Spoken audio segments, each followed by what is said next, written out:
Lo primero es en la parte de feminicidios, una incidencia alta, porque el 30% es bastante de filtración de datos en casos de feminicidio.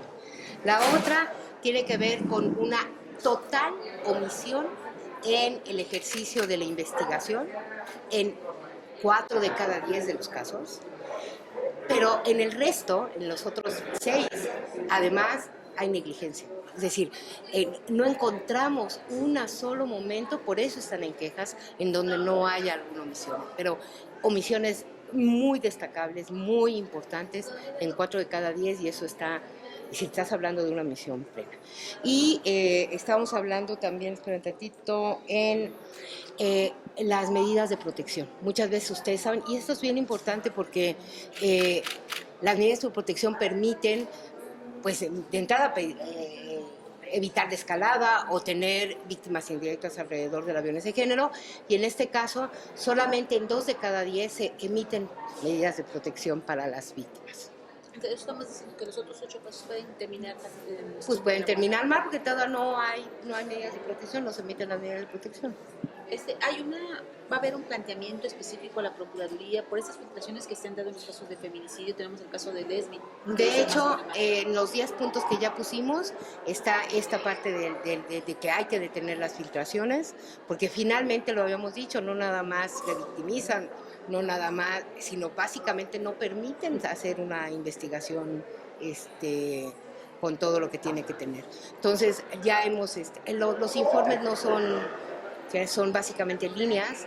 Nosotros vemos una gran oportunidad ahorita también, porque acuérdense que exactamente el lunes se arranca formalmente todo el procedimiento de la Fiscalía. Estamos hablando de que en los últimos 3 meses del año vamos a vivir exactamente la transición a la Fiscalía, y pensamos que es una gran oportunidad lo que aquí estamos señalando, porque viene no de que lo leímos o de una investigación teórica, sino viene de parte de lo que hemos estado viendo, de lo que sucede, y creemos que es un muy buen aporte para lo que viene. ¿Desde qué nivel se pueden dar estas filtraciones?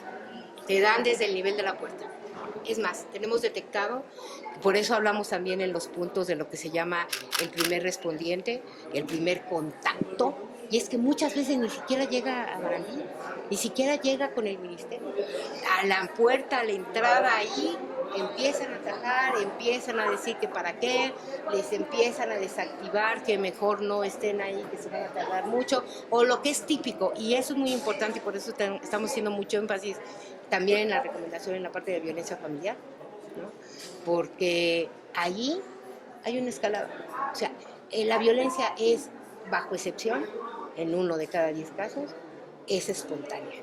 En los otros casos son escaladas de violación. Hizo un llamado también al Congreso de la Ciudad de México. Exacto, porque fíjate que, a ver, lo que nosotros revisamos y lo hacemos desde la recomendación y también desde el informe, nosotros decimos, a ver, tenemos un muy buen marco normativo en esta ciudad, en este país. ¿Qué está pasando? Bueno, de entrada, pues está pasando que en el trayecto de cómo aplicas eso, de cómo lo instrumentas, y pues los ejemplos lo vemos aquí. Pero sí tenemos, de entrada estamos detectando por lo menos 2 figuras que requieren legislación. Una es violencia familiar, porque en la medida en que no está categorizada como violencia de género a nivel de la familia, pues todo se queda como en desestimación. Uno de los casos que tenemos de violencia familiar en nuestra recomendación acabó en feminicidio. No.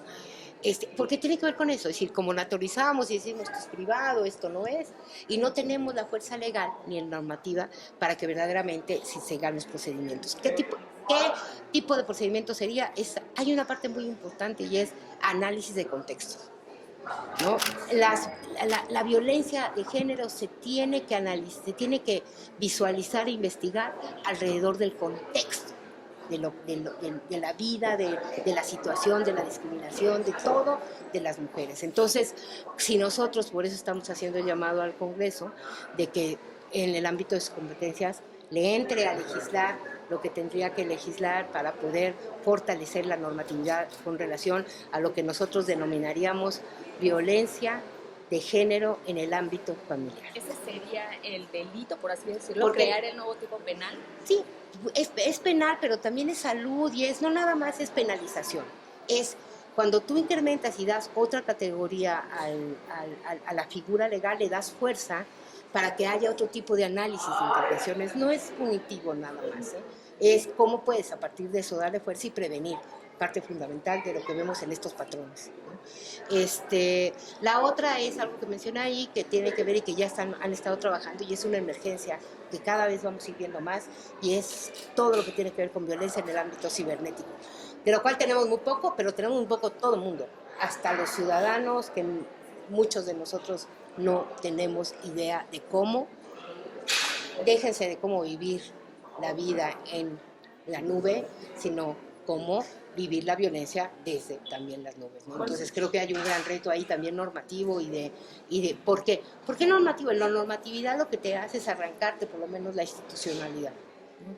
Entonces en este caso pues por eso estamos pidiendo Presidenta, esos. hoy hay un debate si se debe o no activar la alerta aquí en la Ciudad de México. Desde su punto de vista, tomando en cuenta que estas recomendaciones, la mayoría fueron hechos de la pasada administración. Así es, es la totalidad, la investigación fue 2012-2018 y la excepción de un solo caso de todos los que están en las recomendaciones, todos son casos del 2018 para atrás. Ahora, tomando en cuenta eso, ¿se debe activar la alerta aquí en la Ciudad de México? Mira, bueno, ya de entrada yo creo que la discusión sobre se debe activar o no ya está casi pues rebasada. El próximo lunes, si es que no hay alguna interposición en contra de lo que el juez determinó, pues estarían corriendo ahora sí los 10 días para que se pueda activar la alerta. La impresión que tenemos desde la comisión es que así va a ser, que a partir del lunes estaríamos contando 10 días para que esté, y que ya no... De entrada la ciudad nunca tuvo, ahora sí que, por lo menos en términos de lo que es el mecanismo formal, no depende ni que la declaren, ni que no la pueda. O sea, básicamente se va, al declarar la alerta, la propia ley pues convoca a los estados, a las entidades y municipios a que realicen lo necesario. ¿Qué es lo que creo, en mi opinión, que tendría que seguir como afinándose?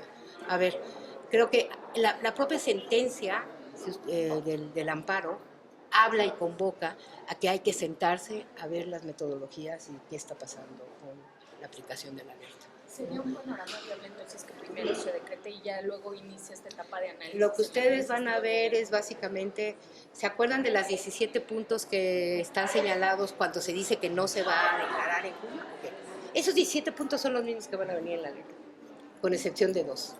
Uno que tiene que ver con lo que se llama la indemnización por violencia feminicidia, que viene en las alertas y que no está en esos 17 puntos, y el otro que tiene que ver con que hay que señalar específicamente cuánto recurso le vas a meter a esas acciones para que puedan operar.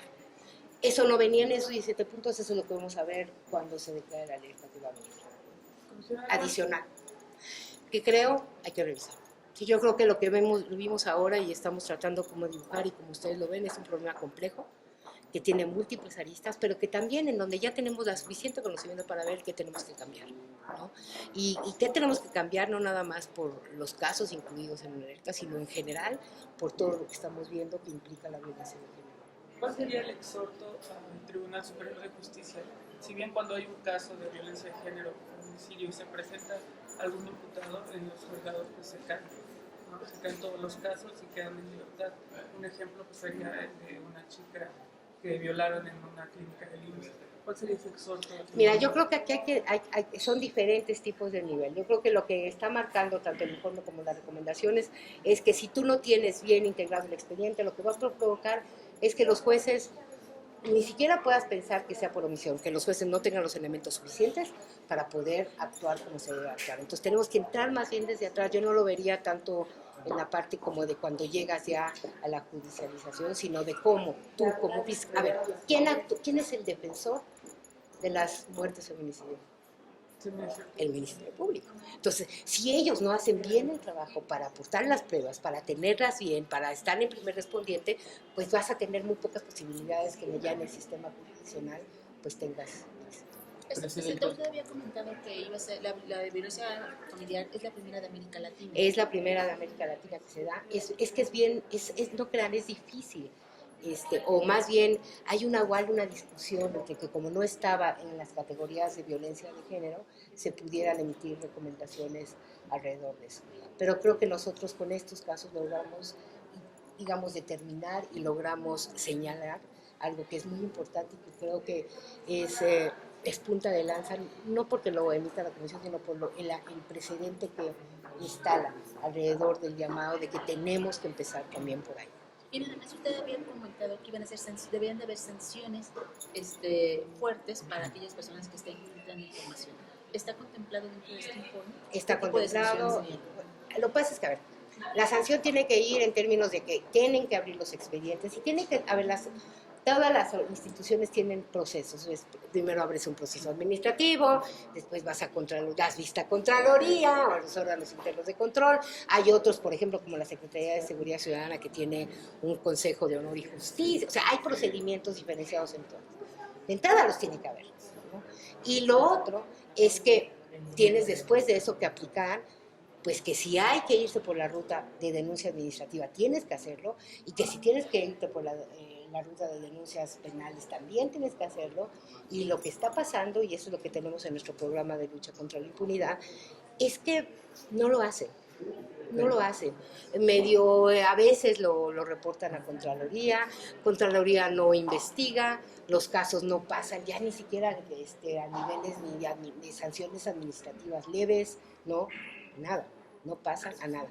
Y eso es en el caso de filtraciones. Pero mira, por ejemplo, en el caso de acoso laboral y hostigamiento sexual, estamos ahí determinando cosas importantes. Por ejemplo, que es que todavía, a pesar de que la ley lo está señalando, no hay procedimientos en las instituciones para investigar acoso laboral y acoso sexual. Y pues que tenemos que ir avanzando en que estén las instancias y las comisiones realizando eso. Se mencionaba en la presentación de las recomendaciones, no se ponían de acuerdo, no se querían poner de acuerdo tanto la Secretaría de Seguridad Ciudadana como la Procuraduría General de Justicia y el Tribunal. ¿Puede especificar un poquito más en este sentido cuál es el problema que se tiene? Y ahora en esta etapa de transición de la Procuraduría General de Justicia, la Fiscalía, ¿se ve como un área de oportunidad precisamente hasta este vacío de normatividad? Que empiezo por la segunda, sí, vemos como un área de oportunidad muy fuerte la creación de la Fiscalía. O sea, porque lo que sabemos es que estamos configurando una fiscalía con, digamos, que está retomando mucho de lo que son los problemas en la impartición de justicia en la ciudad, y que en esto, pues el tema de violencia de género no es menor y que es una gran oportunidad que tengamos esta transición, veamos, porque lo que necesitamos es muchísimos cambios y muchísimas maneras de transformar. En lo que no se ponían de acuerdo es, a ver, básicamente tenemos casos en donde las periciales, una es fundamental y tiene que ver igual con lo que platicabas del debido proceso. Unos emiten otros emiten otros desacreditan el peritaje que trae uno y el peritaje que realiza el otro. Con todo y eso, ese es uno de los, digamos, principales desencuentros, ¿no? Y lo que tiene que ver, uno es los peritajes y el otro lo que tiene que ver con el igual, en el caso de Secretaría Ciudadana y Procuraduría, con el primer contacto.